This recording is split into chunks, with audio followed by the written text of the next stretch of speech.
Ostensibly, this is about ecotourism and adventure travel, but frankly, I've never met four more incredible people here.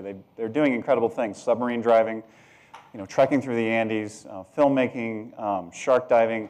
So if you have a question on any of those topics, just fire away, and maybe we'll cover a little bit of ecotourism and adventure travel as well. So go ahead, Fabien. South America, Greg, how long did it take you to do that trek? You said 600 and some odd days. Was that all in one shot? You guys stopped for breaks? Did you go home in between? The question was whether South America was all one shot or if we went home in between. I did actually take 3 weeks off when I got typhoid fever. And I went home for that. It was pretty miserable. Other than that, we were full go the whole way. We would stop in towns, and so we would get resupplied in towns and maybe spend 2 nights grabbing beers and doing laundry and that kind of thing.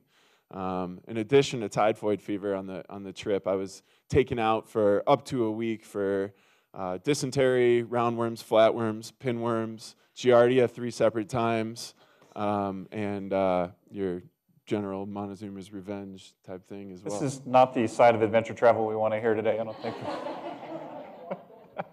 We did have a water filter, and the water filter worked really well. The problem is that there's just not education around hygiene up in the mountains there. We would go into hospitals to get treated for these things, and then in the bathrooms there's no soap.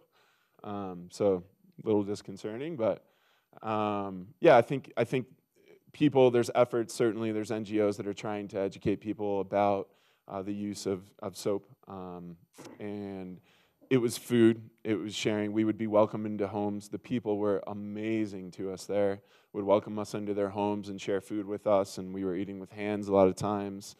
Certainly no sanitation in the home. And so we got sick through those means, and yeah, it was challenging. Greg, interesting question about, so if you're on the trail in the Andes and you break your leg, is there an organization that will handle all those medical costs and things when you travel abroad? Or?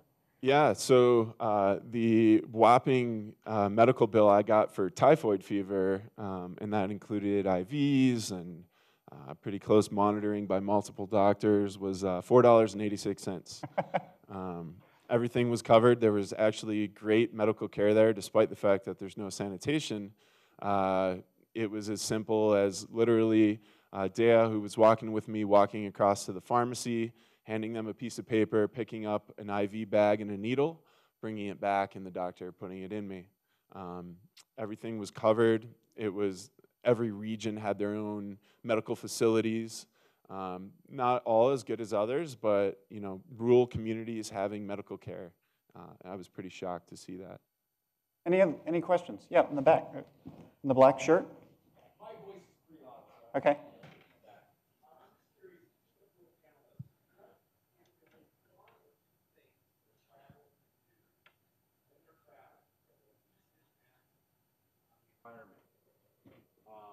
To be a true eco-traveler, what would those 1 or 2 things be? Why don't we go down the line, start with Erika?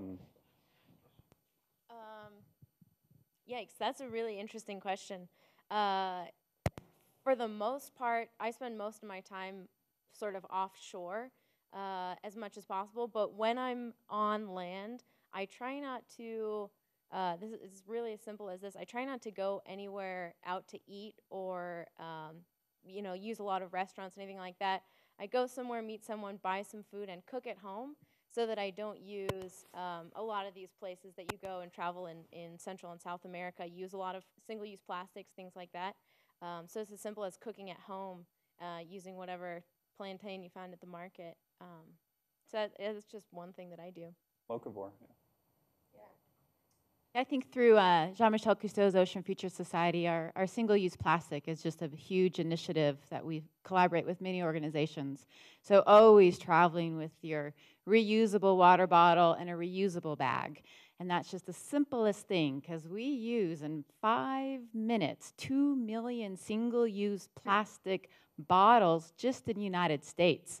So we as Americans, if we could then travel to these third world countries that don't necessarily have an infrastructure of recycling, just by using your own reusable water source, hopefully with a filter if you're not quite sure of the quality of the water, is a tremendous positive impact you could have on that local community you're visiting.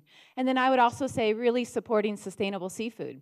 So really know what species that you have your favorite fish at a local restaurant, and a lot of times you are enjoying the local marine resources that are provided in the restaurants, but know that it's been caught in a sustainable way with minimal bycatch, and you're supporting the local fisheries there. That's a big way that you could help promote that in the local community. You took mine. Those are good ones. Yeah, because I was thinking that is one of the most key things as travelers is what you put into your suitcase. Because either that they're single-use items or they're things that you are going to dispose of at your location, and what impact that might have on their environment. I mean, we are visitors in their environment, so we want to make sure that we're not leaving a trail of garbage that we've left for them to have to deal with.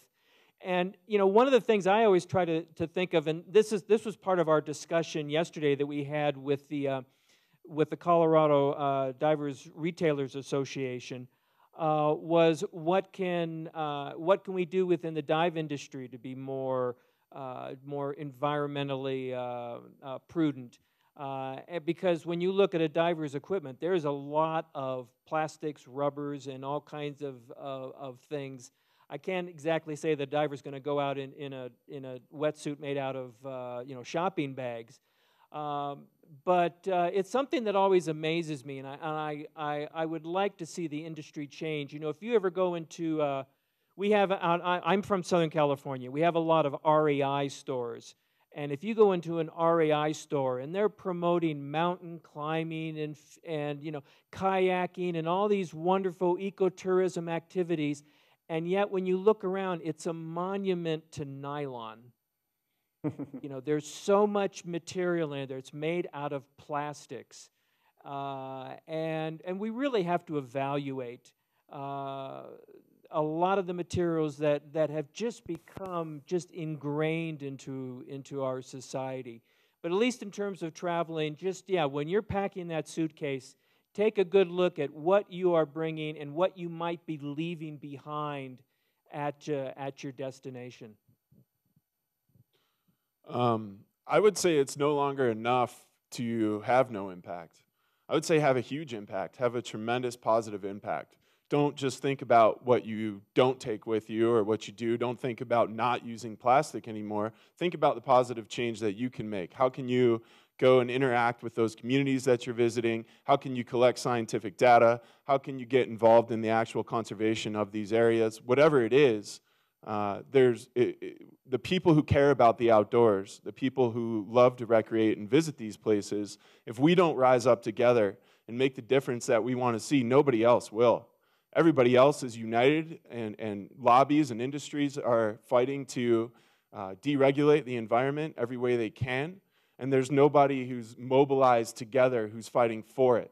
And that's got to be us. The people who love the outdoors have to do everything they can to protect it. And so look for opportunities to contribute while you're there, whether through our organization or the countless others that have those opportunities for you. That's a great point, Greg. Crowdsourcing environmental solutions, just picking up plastic rather than... Thank you. All great answers. Fantastic. Yes? Ecotourism enables people to see these places and fall in love with these ecosystems and these amazing wildlife. But at the same time, there are substantial externalities involved with that, and the airfare, the most visible of those. Do any of your organizations, like Holly, for instance, offer your travelers the opportunity to offset some of the carbon emissions that that are emitted due to the travel, like especially offset programs that affect marine ecosystems, like restoring mangrove forests or replanting seagrass meadows? You know, we try to do our best, and one of our most recent expeditions in the Gulf, during the Gulf oil spill, we did offset our carbon footprint. And so working with those organizations that give us that capability of flying a team of 10 people and driving all of our expedition gear, we did do our best to carbon offset that expedition. There are many resources out there, so we do try to set that example. Jean-Michel Cousteau, as a voice for the ocean, is continuously on the go. So he has a tremendous environmental footprint. But we look at the message that he's trying to share with the, at an intimate level like this, to inspire people to then look into their travel destinations and look in those opportunities to carbon offset.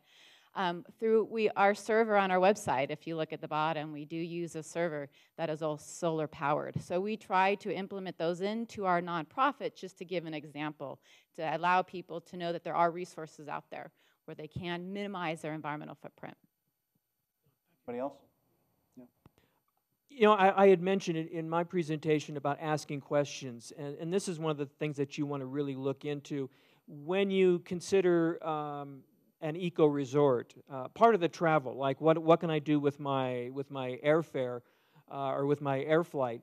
That's a difficult one. I just saw flying out here. United is boasting that they've got a whole new fleet of planes that are 30% less carbon emissions. More fuel efficient. So you could always try to find the most fuel efficient airline. The questions you want to ask from the resorts, you can really grill them. Where are they getting their electricity from? Is it solar, or is it from a grid, a local grid in a conventional fashion that maybe is not as environmentally prudent? And what are they doing with their waste? Their waste and their sewage. How is that being treated? So ask those questions, and you'll find there are places that say we run on solar and then we run on batteries in the evening.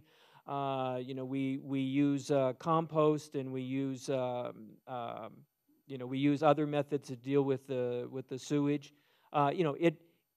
It varies. It's getting better, and the more that we as customers make those demands of the resorts, the more that they will bring these technologies and protocols in line.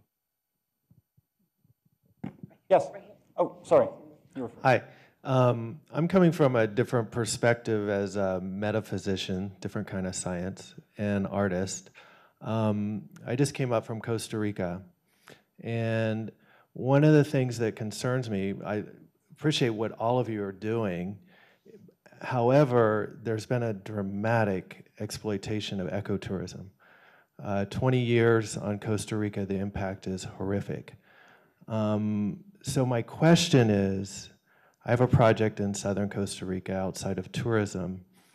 Do any of you have dynamic tips on how to encourage visitors to take part when they come? Because people come to hike, to take pictures of monkeys, but nothing is actually helping. The money's leaving. The impact on the wild animals, they've left. 20 years ago, Costa Rica was full. They're gone. So, Erika, I think there's a definite tag with you and me to bring your project into a small town in Costa Rica. What would that look like? And the rest of you expressed about different dive teams in like Borneo revising their ecotourism programs. Costa Rica definitely needs to revise their ecotourism programs. Do any of you have any tips or expressions that you might want me to take back there in a couple months on just getting people involved when they come to do something more? Well, I'll add quickly. Maybe Erika wants to add something with her work. Again, it's like I mentioned in my presentation, this is a business. And what I just said a minute ago, you as the customers can have a tremendous impact on moving the operators forward in a particular direction. Costa Rica is an example of an area being loved to death. And so the operators need to look at things like what I'd mentioned in my presentation about limiting the number of divers, that they're seeing diver pressure in some of their areas. The jungles are seeing visitor pressure. But the operators are trying to make a living. They're trying to serve the customer. And if the customer says, this is what we want, they will respond. And then the operators have to work then closely with the government. And this can be a challenge because the operators want to make money and the government loves the incoming revenue. But if they're getting the feedback from you folks, there can be some changes. On the education side of things, I think you mentioned briefly, that is in the works. After each Google Hangout in Curaçao, I was approached by the Dutch government in Holland to include schools from that area because Curaçao is a Dutch colony. And then in Roatan, I was approached by schools in Honduras to have their students participate. So for the next round of Google Hangouts, when I'm going to have a sub on a ship, mobile, moving from place to place, when we go somewhere like Costa Rica, I have been approached by an instructor in Costa Rica who wants to join. We'll be diving in an area which is, if it's tongue of the ocean, anyone in Central America, that's part of their ocean. They can participate in that. And I really want to bring in the local schools because even, just taking California for an example, if you go into a school that's 10 miles inland, there are students in there, low-income families, that have never been to the beach. So as I move the sub from place to place, I really want to involve the local community. So I'd love to set up a time to do the Google Hangout with your students in Costa Rica.